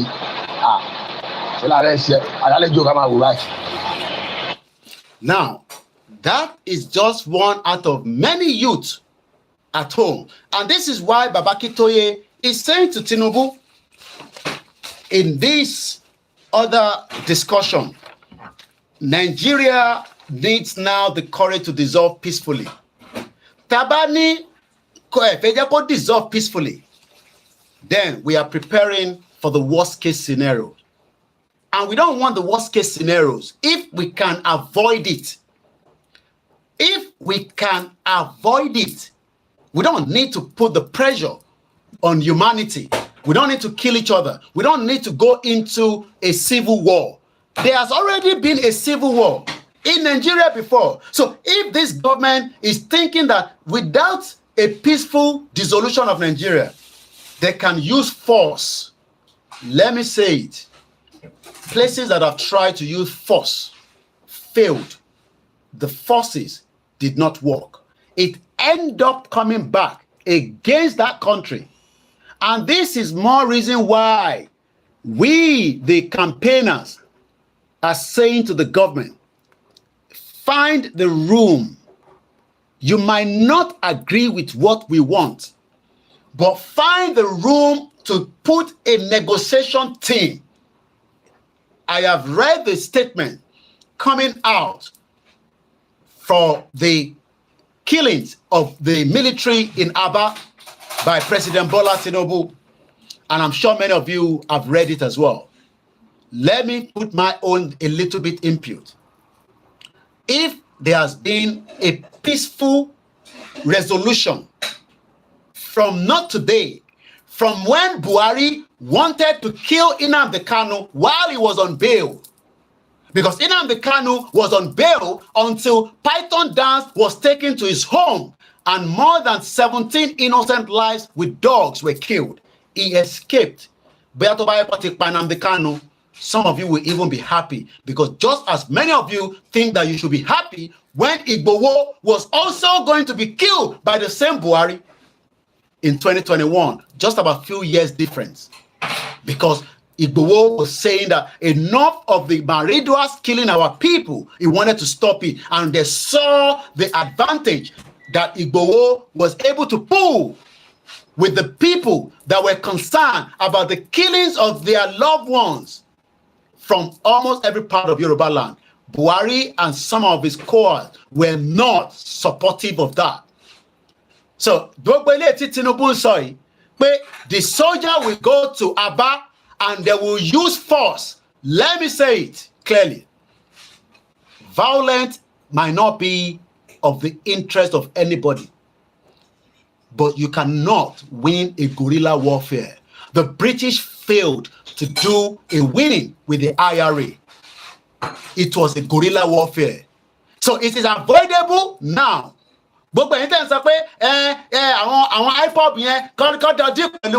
It will affect you yourself, because the whole economy that is already crumbling will crumble very fast, because nobody will travel into Nigeria when that becomes something that the smoke is up there. Right now, it is still within. We are not seeing the smoke as we should be seeing it. Let the government find the room to sit everybody together and decide who wants to remain Nigerians. You cannot force people to remain in a country where they don't want to be. So, remember that Tinubu was also in support of the IPOB. Evidence is out there. Just as he said, he does not believe in one Nigeria. But because it's a weaker element. Tinubu is speaking now, not on behalf of anybody. He's speaking on behalf of those that put him in power. Because Tinubu did not get to power, he also was endorsed by the North. So anytime Mori, that Yoruba Dipo to one UK to the lecturer, let them go and deal with the IPOB. Yes, let them go and deal with the IPOB, but it will be blood that will be flowing across the southeast, and it might drop back. So let us be very careful. Tinubu says, and I quote, "I have received yet another disheartening news story about the killing of 5 soldiers by suspected militants, the proscribed terrorist organization, and I stand to be corrected. Stand to be corrected. IPOB is not a terrorist organization. You might disagree with me. I need the proof. So President Tinubu should tell me what in the world, or where is he getting that information that IPOB is a terrorist organization? Any evidence here? Because there's no evidence that stated it by America, by the European country, that IPOB is a terrorist organization. So, unleash affect me, affect you. Let us find a resolution to the dissolution of Nigeria. And that is why Babaki Toye wrote another letter that says, and I quote, "Nigeria needs now the courage to dissolve peacefully." British had more weapons to crush the IRA. They have all the intelligence in the world to defeat them. It ended up becoming a Good Friday Agreement in 1997, signed by the leader of those that wanted to stand on their own in that part of the globe, plus Bill Clinton and Tony Blair. I came to this country a year after that. So, let them go and crush IPOB. You cannot defeat a spirit. IPOB is a spirit. You cannot defeat it. I am not speaking on behalf of IPOB. I am speaking as a journalist and as someone that also believes in the right that they want as well. If you don't want them, negotiate. just as the Yoruba want a negotiation. If you fail to negotiate, there will be more problem for every single one that call themselves Nigerian. It's a fact. Your family will be affected, especially your family in the southeast as well. You might as well start telling them to come back down. So moving all the military down there will not resolve the problem. It's a fact. You can live in denial. I don't care. British tried it. They failed. There is still room for negotiation. So this what Tinubu is saying, and Sofupe Kowa Bushima negotiate. That is the only way. Tinubu only have a particular years to live in this world.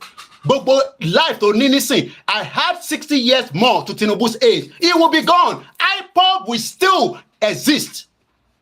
Tinubu, I've given him 60 more years to his age. It will be gone. IPOB will still is a spirit. You cannot defeat anything that's a spirit. It's a fact. You might not like it. It is a fact. So, but Tinubu saying, okay, just less than another 3 years. Even the North will chuck him out. Even he himself, his life is in danger because evidence is pointing out that they want to kill Tinubu. We know that. The Northerners want to kill President Bola Tinubu. I can tell you that. They are planning everything to eliminate him.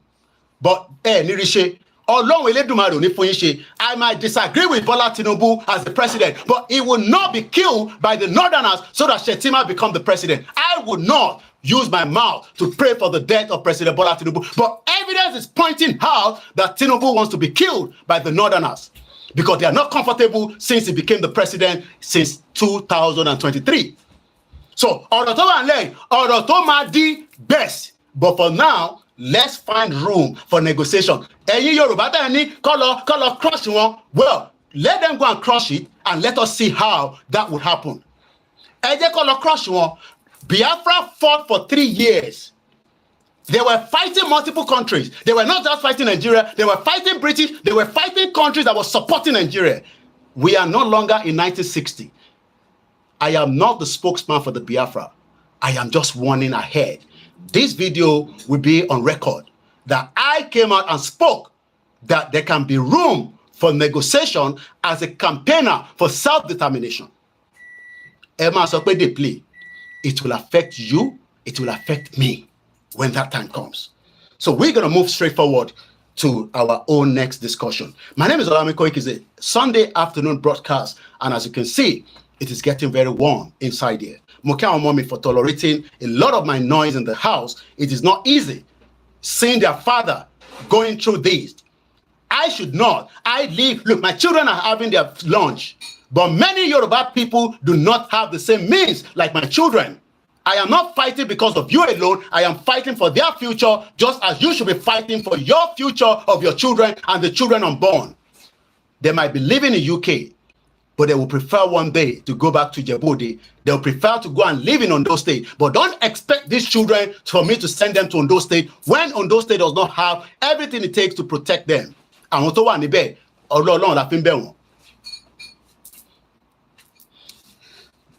Nigeria needs the courage to dissolve. I will read this quickly as much as I can. Today is all about the warning. Because Tinubu is giving warning. I am also just saying, I am not giving warning. I am just saying there's a room for peaceful dissolution. It can be sorted out without a bullet. Bullet cannot win the war. You cannot defeat them. Yes, there will be a lot of bloodshed. It can be avoided.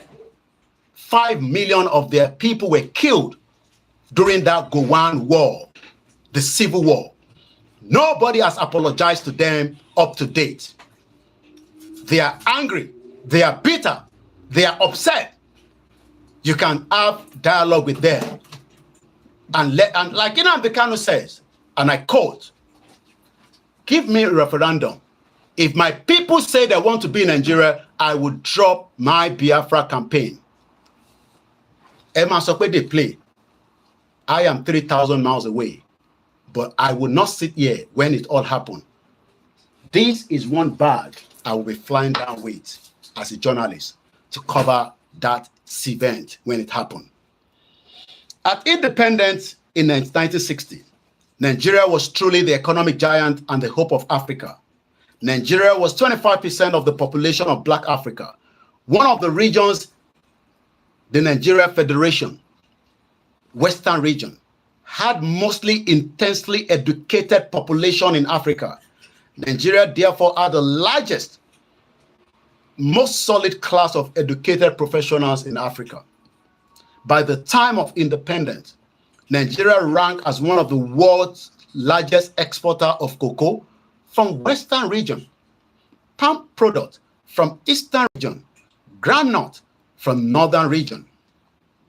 Of minerals, Nigeria was an exporter of tin mine on the Jos Plateau, coal mine on Udi Hill near Enugu. Every region of Nigeria had rich deposit of minerals. The Western region had the largest deposit of bitumen in the world. The Northern region had the deposit of uranium.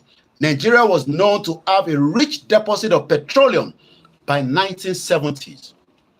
Nigeria became one of the leading producers and exporters of the petroleum in the world, earning phenomenal revenues that made Nigeria one of the world's richest countries. Altogether, Nigeria seemed to be heading to success, wealth, prosperity, and power. Unhappily, however, Nigeria lacked the inner unity and strength needed for such greatness. The hundreds of people of Nigeria pushed together in 1914 by the British were radically different in culture, political traditions, religion, attitude to religious diversity, and attitude to modern change. Until after the Second World War, the British did nothing to give Nigeria a unified existence. When at last they granted a unifying constitution in 1949-1951 and created under it a federation of 3 regions, Eastern, Northern, and Western regions, they boldly wrote conflict and instability into the life of the federation by disrespecting, obviously, ethnic boundaries in the designation of the region's boundaries by making the northern region much larger than the eastern and the western region together, by giving the northern region a decisive majority in the federal parliament, and by generally creating the impression that northern region was destined to lead the federation.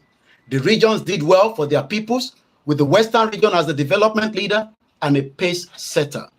But rancor and hatred, unhealthy rivalry marked their relations. Then, to ensure Britain continued control of the Nigerian economy after independence, the British maneuvered in great detail, falsified the national census, installed a stumbling block in the constitution, rigged the pre-independent election, heavily influenced the post-election inter-party negotiations to give dominances to the Fulani leadership of the northern region over Nigerian federal government at independence. By doing these things, the British essentially placed a death sentence on Nigeria. The Fulani were one of Nigeria's smallest peoples, about 6 million in northern region, were a non-indigenous people, had no homeland in Nigeria or anywhere, were part of a Fulani people scattered all over the West Africa, consisted mostly of a nomadic cattle herders, were the least educated people in Nigeria and the least delirious of modern education. They were the least capable of leading a modern country along a modern lines, lacking an understanding of the nature of a modern country. The Fulani decided immediately at independence that they were the meant to be the new colonial overlords of Nigeria. Nigeria's sad journey thus began through endless falsifications, manipulations of political process, falsifications of census, destructions of the federation through centralization of all power and resources control, destruction of the regional government. Local initiatives in the economy attempt to suppress Western education, prohibition of teaching of history in Nigerian school, to rob the indigenous peoples the knowledge of their history, rancor, acrimony, bluntly rigged and violently protested elections, inter-people conflict, pogroms, civil war, religious violence.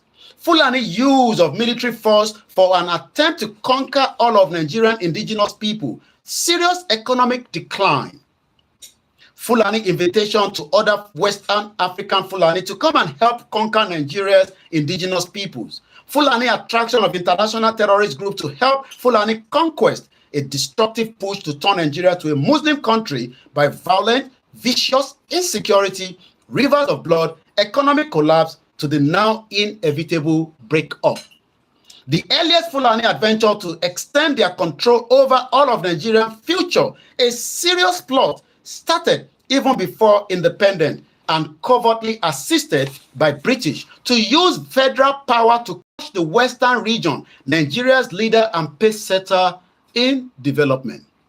Because the Western region was strong and wanted a true independence for Nigeria, they plotted finally actually in 1962 to 1965, destroyed the Western regions and Nigerian development progress, but then it dragged down Nigerian security and provoked the first military coup in 1966. From then on, there followed a long succession of military coups and military dictatorship until 1999, with only a brief civilian interlude in 1979 to 1983. The military dictators recklessly destroyed the federal principle in favor of centralization. The military dictators from July 1966, on being all northerners, pushed further and further centralization and northern Fulani dominances. This provoked resistance and bloody conflict pogroms and are attempted by the Igbo-led Eastern region to succeed from Nigeria in 1967. The attempted started a 30-month civil war from 1967 to 1970, which took about 5 million lives among the Igbo people.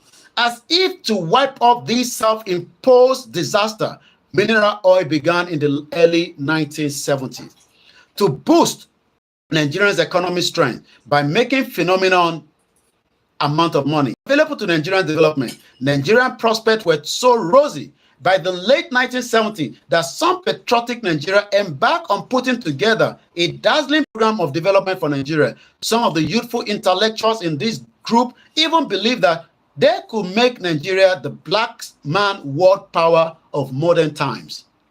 But Nigeria lacked the unity, the cohesiveness, and the orderly political and economic life necessary for such great accomplishments.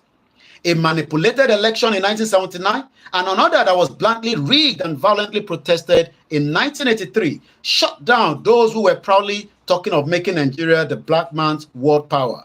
Another military coup came in December 1983, led by another northern military officer. From then on, rather than grow in prosperity and power, Nigeria entered into a process of truculent Fulani grabbing of control, of unrelenting centralization of political power, resources control and development, management, and the most rabid culture of public corruption in the world.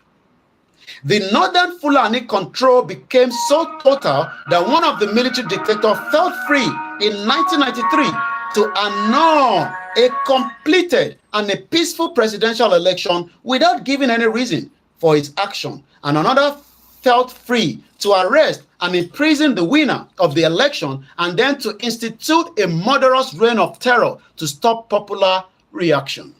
And yet another unilaterally imposed a constitution on Nigeria by Decree 1999. The Nigerian culture of impunity, public corruption has grown so mightily since then that it has earned Nigeria year after year the assessment as the most corrupt country in the world. Since 2018, Nigeria has been classified as the #1 home of extreme poverty in the world. The succeeding northern military dictator from 1985 to 1999, serving the purposes of centralization of the Fulani control of power and resources, rammed down their system irremediably. In spite of Nigeria hundreds of nationalities, Nigeria lost federalist direction and became simply a country under complete control of a central government, family control by the mostly illiterate Fulani nationality. Nigerian central government became an instrument for managing not Nigerian development, but for managing Nigeria's titanic and complex culture of public corruption. In the end, the Nigerian Fulani political elite, intoxicated by all this great success of theirs in their politics of Nigeria by continued covert British support, embark upon a pre-modern, primitive ambition to employ violence to conquer all other nations of Nigeria and turn their homeland into a large Fulani homeland. The outside world, lacking an understanding of this bizarre political turn in Nigeria, wrongly saw it as a development arising simply from the political turn in Nigeria, wrongly saw it as a development arising simply from climate change, from the coming of the prolonged drought in the West African Sahel and Sudan from the 90s, and consequently veering of Fulani cattle herders southward into the forest territories in search of grass for their cattle, and therefore intensify conflict between farmers and the cattle herders in Nigeria. But that is not the true explanation of what has been happening in Nigeria. The drought did force cattle herders to veer south in all countries of West Africa. But what happened in Nigeria did not happen in any other country of West Africa. What happened in Nigeria is that, to repeat the small Fulani political elite, enormously emboldened by their great success in the politics of Nigeria, by continued British covert support, decided to turn the masses of distressed Fulani cattle herders into a mass army for conquering the homeland of all the peoples of Nigeria for a Fulani homeland. As soon as the Fulani leader, Muhammadu Buhari, was elected president of Nigeria in 2015, the Fulani seriously commenced their planned conquest of Nigeria. For the next 8 years under President Muhammadu Buhari, Fulani cattle herders and militias, indoctrinating with the message that Allah had given the whole of Nigeria to the Fulani for the Fulani homeland, and heavily armed with sophisticated modern weapons, mostly AK-47 rifles, spread out all over the south and the middle belt of Nigeria, destroying or burning farms, farmstead, villages, uprooting and destroying root crops, burning tree crops, killing farmers and farmers' wives and children, wiping out the inhabitants of a whole village, raping and killing women, killing children on the way to and from school, kidnapping countless people, extorting enormous amount of money as ransom for the kidnap. President Muhammadu Buhari administration never said a word against this Fulani outrage. The federal agent, police, military, secret service mostly ignore the widespread cries of agony and death.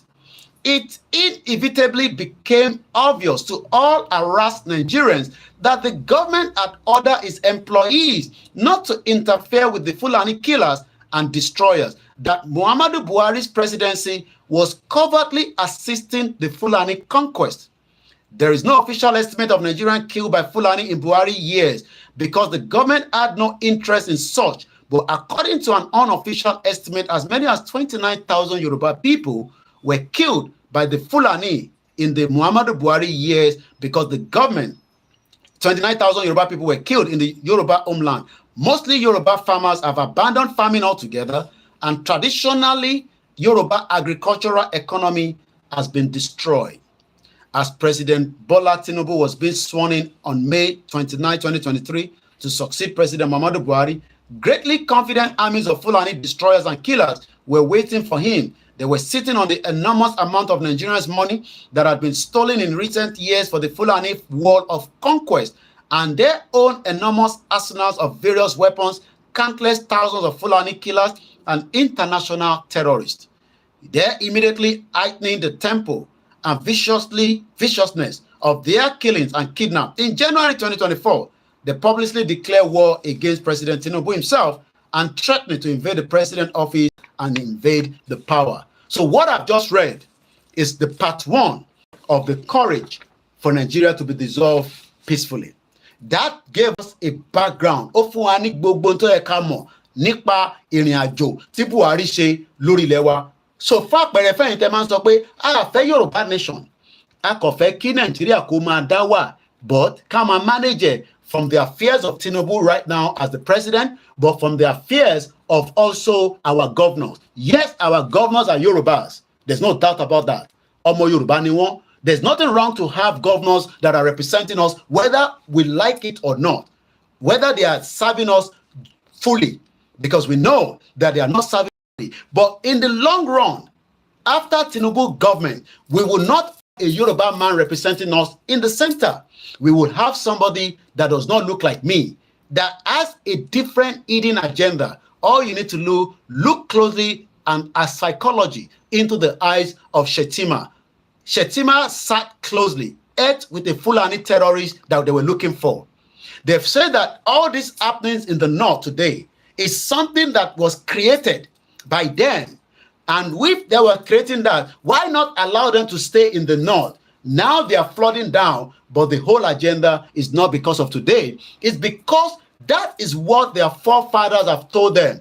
And they are working on behalf of the British. The British cannot tell us lies. If the British is very serious, let them come back and sit everybody on that Lancaster House, which is about 1 hour away from my house, and let us revisit that 1914 amalgamation.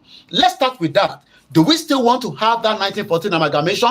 That can then be thrown to every Nigerian, all the indigenous people known as Nigeria, because the Nigeria that you are calling yourself today, you can see that if Tinubu can revert back to the same colonial anthem, we can also revisit the 1914 amalgamation. So I expect Tinubu not to be coming with a threat with the IPOB. You will not defeat them. It will be messy. It will be bloodshed, and I'll be explaining that in the part 2 of Nigeria now needs to dissolve peacefully. If Tinubu is saying that the slain soldiers that were killed, I might not be in support of people killing the soldiers, but what we need to understand is something was leading to something.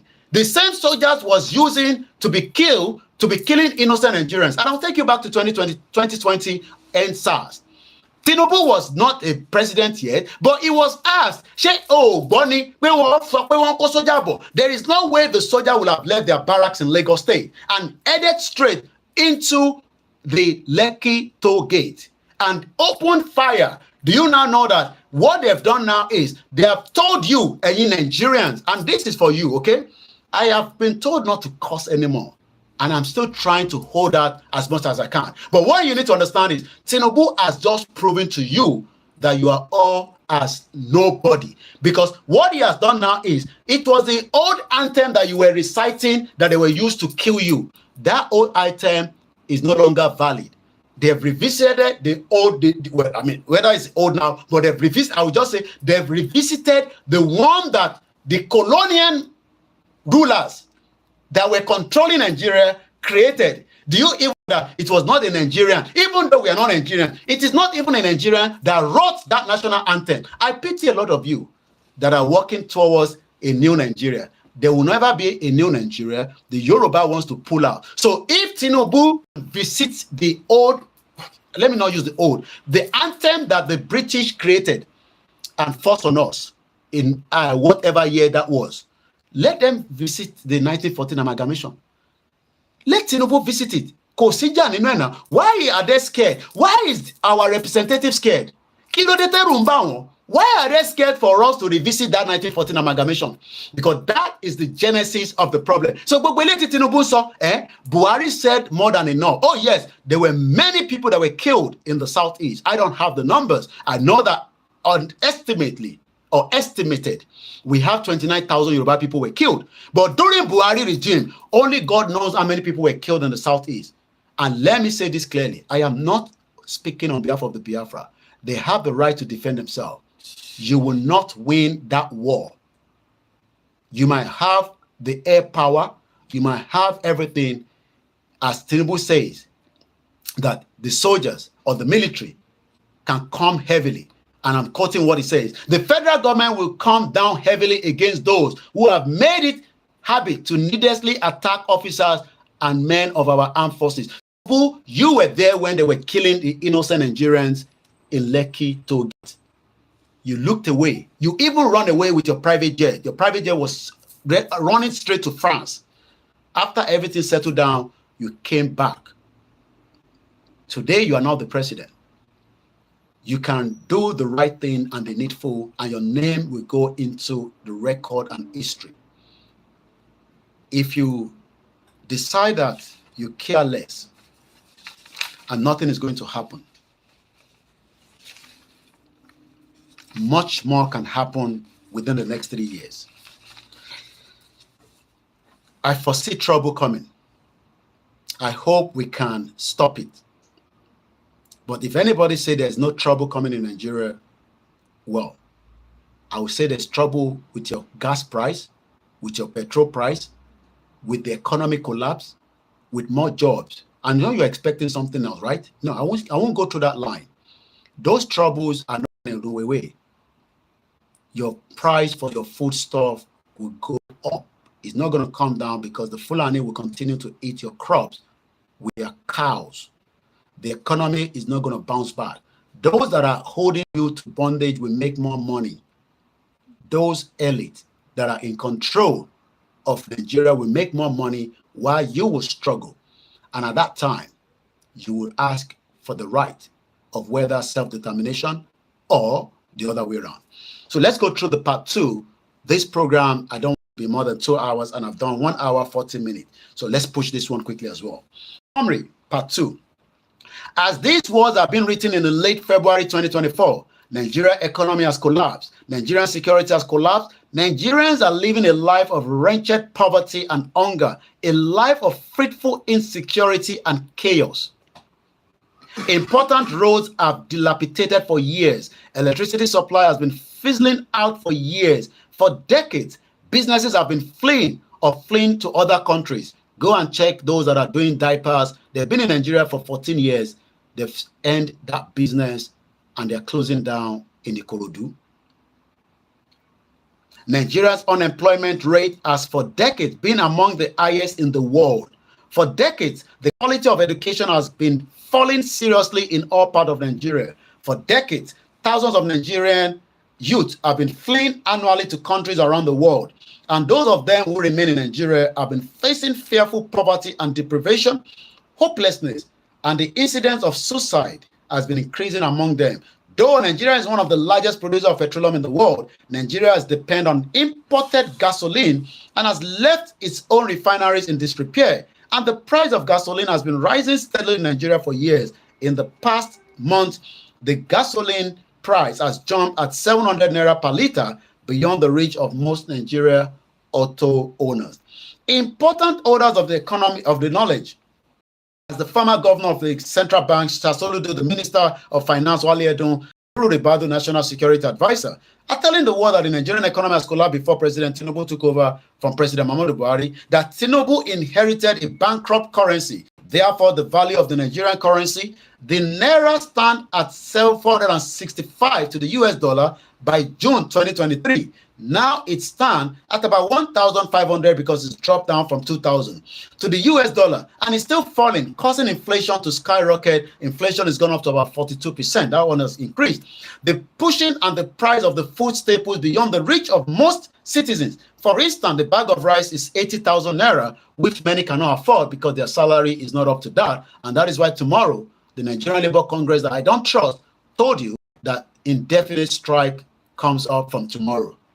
Families are keeping their children away from school. Terrible hunger has gripped the lives of many Nigerians. Before sending to school, because the fear that the children might be kidnapped or killed, we saw so many of that. A former Nigerian senator, Shehu Sani, told the North recently offered the information that 10,000 schools have closed down in the North due to the insecurity. An international group, International Civil Society Organization, says that the first 8 months, and I'll add that because I have a better number based on the new statistics. In the last 10 months, 9,401 persons have been killed by terrorists, not for hunger, not because of your lack of education, healthcare, due to the fact of insecurity alone, close to 9,000. That's average about almost 700 every month. The number is still increasing, as we know. Also, in all the regions, huge numbers of people are crying, especially the Yorubas. They are cursing Tinubu on a daily basis. You can only go to the bank and find out yourself. They are saying that they are going to come out naked. The student of the Nigerian University, Nigerian Powerful Labor Union, and others are now also announcing imminent strike. And tomorrow, the Nigerian Labour Congress on the 3rd have asked every workers, private, government, to come out because there will be no job, because salaries need to be increased. If your senators are criminals, earning so much money, more than all the senators around the world, maybe this is the time for them to revisit the 1914 amalgamation. Also, the most eminent Fulani leaders and traditional rulers of the North have warned Tinubu that we will release our people and they will come out They didn't do that when Buhari was there. Many are now threatening that the military takeover might even happen. And as I say, Tinubu should bring back some of the military barracks that has all the weapons. Put some in Ibadan, put some in Lagos, take them back from the north, spread it across equally, because coup is very, very imminent. Babangida still wants power indirectly. Gowon still want power. Tinubu, they want to kill you. I can tell you that, whether you disagree with me or not. Even those that are spiritually are saying it, that they want to kill you. They will not be able to, but you must prevent that the coup that will happen. Bring some of the weapons, the fighter jet, pack it in Ibadan, pack it in all the barracks across the southwest. So when they start a coup, you will have the firepower to fight them back. It's a warning. And I hope those of you that know Tinubu will pass that message to him. Also, many respectable leaders in different parts of Nigeria are now proposing that Nigeria should be dissolved. I saw Iwanyanwu spoke on Channels Television that what has Nnamdi Kanu done, that you have now released Miyetti Allah leader. You have released the criminal police guy, what's his name, that just got released yesterday, because Buhari did not want him to be extradited to America because of the Hush Puppy case. So the phantom that he was involved in drugs. And you can see Abba Kyari is now in his family's home, and it looks even much well kept than most of you Nigerians that look like you have been sick for a very long time. Now, spokesperson for the Yoruba people, the Igbo, and now surprisingly the Hausa people, the three largest nationalities, are now saying that we want self-determination for their respective nations and a peaceful separation from Nigeria. The Hausa used to be regarded as a subservient to the Fulani, like Ganduje. Ganduje is a Fulani man, and he control. You can see the mess he created because Fulani Ganduje. That is why I don't care about what happened with their emirs, that's their problem. But you can see the mess that Ganduje created in the north. Is now the current APC chairman. The Minister for State Budget and Planning, Atiku Bagudu Abubakar, another criminal that was part of those that moved billions of dollars on behalf of Abacha. Tinubu is now even using him to steal more money in that position. I pity a lot of you. If three regions, the majority are saying that we don't want to be part of Nigeria, that should be respected. Naturally, most people protest trail today. See President Tinubu as the cause of all the economic woes. It has been there even when PDP were there for 16 years. President Tinubu believes he can heal the Nigerian economy. Everything is time. Healing is for the sick, not for the dead. Nigeria is a dead country like the Titanic. You can see that those that wanted to exploit Titanic, may their soul rest in peace. They died trying to. I will not say that you would die trying to fix Nigeria, but you will get caught up and your life will be miserable. Even if President Tinubu, by all resolutions, tries to bring the economy back, as soon as Tinubu leaves power, the North takes power, everything will go the other way round.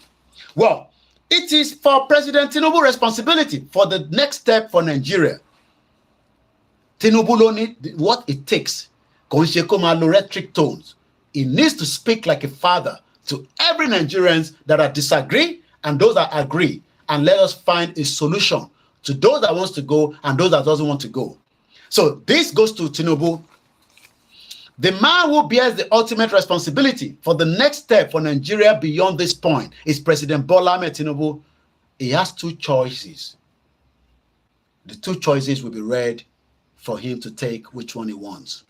The first one, he can choose to go maneuvering, trying on and on. I'm fixing Nigeria. I'm keeping Nigeria. Well, until Nigeria explode in rivers of blood. Pray that it doesn't happen. I am praying as well. But if Tinubu, because he's still in government, thinks that it can crush the self-determination campaigners, there will be streams of blood. There is a lot of prophecies that that is going to happen. It can be reversed if we pray, not pray to keep Nigeria together, but pray that things can be done through the peaceful means.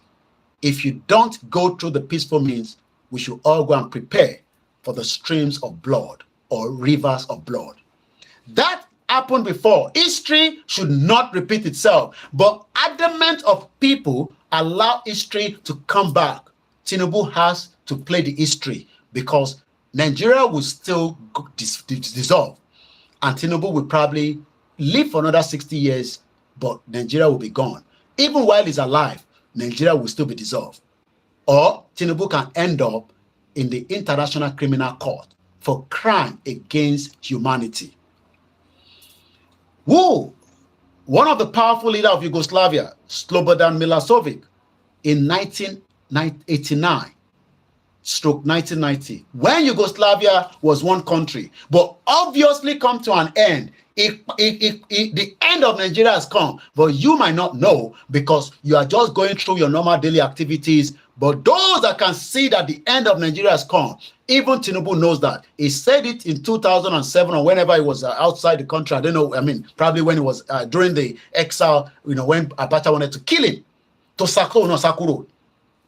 He said, I don't believe in one Nigeria. But he's now trying to say that he will fix Nigeria and it will crush the Biafra. Well, I wish him, or the IPOP, I wish him all the best. Okay? I will be watching from far away or I might be closer, depending on what I decide. So Yugoslavia president then, a powerful leader, said that he was not going to allow Yugoslavia to come to an end.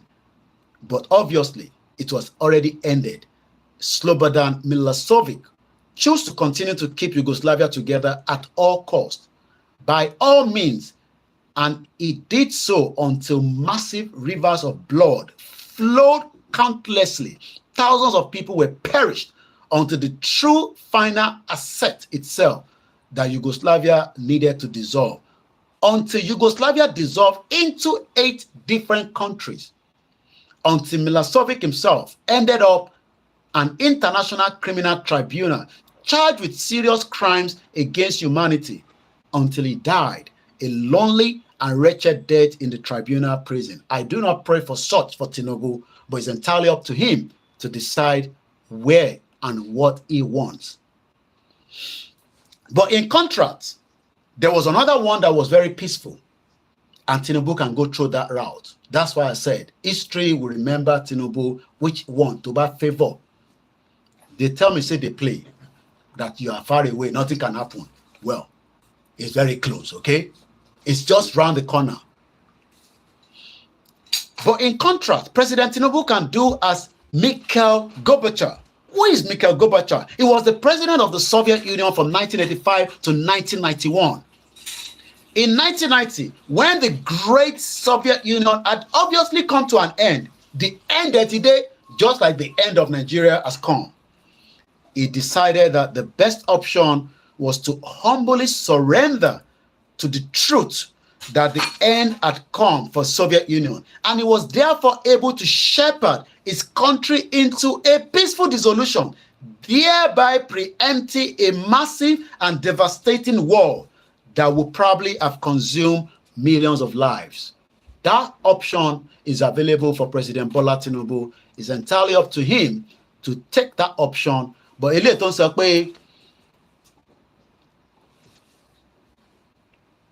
the fact that security forces are exercising necessary restraint, they are not exercising necessary restraint. We have seen how they've killed and continue to kill innocent Nigerians. When attack should not be mistaken for weakness, I pray Tinubu listen. Go and crush IPOP. Let me say this again. British could not crush IRA. Some of you are living in that country today now, especially Yoruba people. But because when they were fighting the war in IRA, you dare not even go there. But now that they've created peace, they've been able to have an independent country. Some of Yoruba people and some of the Igbos that believe in Nigeria and Hausa people and the rest, some of you were running away from England to go and give back to your children because they were giving them papers. Maybe the next future will be Biafra, where you can get papers that will save your life instead of traveling abroad. Think about that. So it's entirely up to Tinubu. So While considering this option, President Tinubu needs to be aware of the following important fact: that separation of people from country of diverse peoples or dissolution of country of diverse people into smaller countries, if accomplished peacefully, is not a tragedy. It needs to browse the history of some of the countries that separated peacefully, and it will find stories of subsequent prosperity in all cases. I want to love peacefully. Country like Belgium, which separated from Holland in 1830. You can see the tranquility in Belgium today. Belgium chocolate. Norway, a very Icelandic place.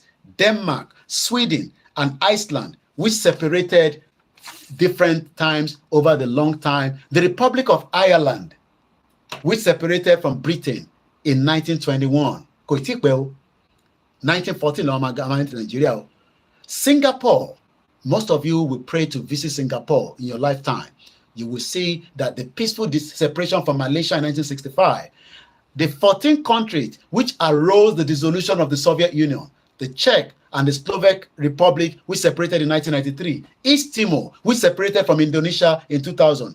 But if Tinubu say now violent, it go take happen, it will still be much problem, but it might also mean that Nigeria will still break. Some of those countries that separated violently tend to be dodgy by violent afterward. Countries like Pakistan, which separated in a storm of violence from India in 1947. South Sudan, which separated from the years of violence from Sudan in 2011. And some of the 8 countries that resulted from the violent dissolution of Yugoslavia. What can a peaceful negotiated departure of any nation that seeks to separate from Nigeria, or a peaceful negotiated dissolution of Nigeria, give to humanity? ? Nigerian people are now trapped in Nigerian space that is churning in an abominable cause of utter darkness, unspeakable poverty, hunger, hatred, hostility, mass murder.